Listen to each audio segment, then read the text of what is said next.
உலக அளவில் முதல் பட்டியலில் வருகின்ற குடும்ப கட்டுப்பாடு என்கிற அடிப்படையில் அந்த சுகாதாரத்துறை மூலமாக அந்த திட்டத்தை இந்தியா முழுவதும் செயல்படுத்த துவங்கியது.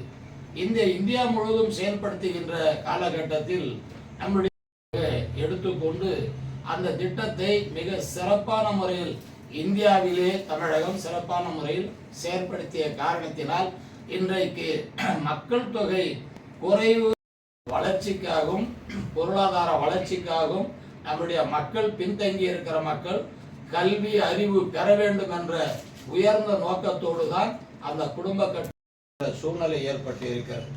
1971 ஆண்டு இந்த தொகுதிகள் மறுசீரமைப்பு செய்ய வேண்டும் என்ற ஒரு கொள்கை அடிப்படையில் எடுத்த அடிப்படையில் அன்றைக்கு மக்கள் தொகை அடிப்படையில் 25 ஆண்டுகளுக்கு இழைக்கப்படும் விரோதமான கோட்பாடோடு திடீரென்று மீண்டும் இந்தி திணிப்பை கொண்டு வந்ததுதான் மாண்புமிகு முதலமைச்சர் அவர்கள் கண்டிக்கின்றார்கள்.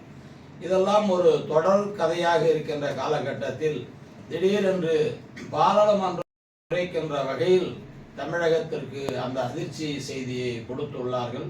தமிழகம் மட்டுமல்ல, தென் மாநிலங்களில் உள்ள மாநிலங்களுக்கும் பல்வேறு பாஜக ஆளாத மாநிலங்களில் அந்த செய்தியை அடிப்படையில் மட்டும் தொகுதிகள் சீரமைப்பதை தான் நாம் வன்மையாக கண்டிக்கின்றோம். பொருளாதாரத்தையும் பார்க்க வேண்டும், வளர்ச்சியும் பார்க்க வேண்டும். ஏன் 1971 ஒரு நாடாளுமன்ற தொகுதிக்கு 10 லட்சம் வாக்காளர்கள்.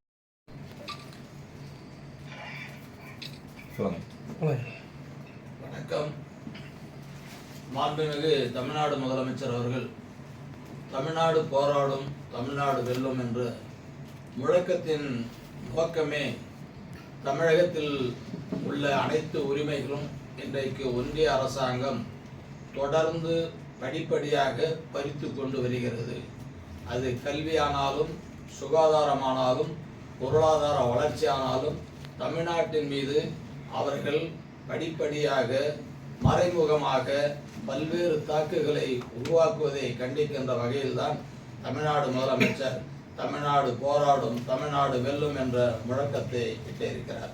மிக மிக குறிப்பாக இன்றைக்கு பார்க்க போனால் இந்திய அரசியலமைப்பு சட்டத்திற்கு புறம்பாக மக்களுடைய தேவைகளை கேட்காமல் இன்றைக்கு ஒன்றிய அரசு பல்வேறு திணிப்புகளை உருவாக்குகிறது.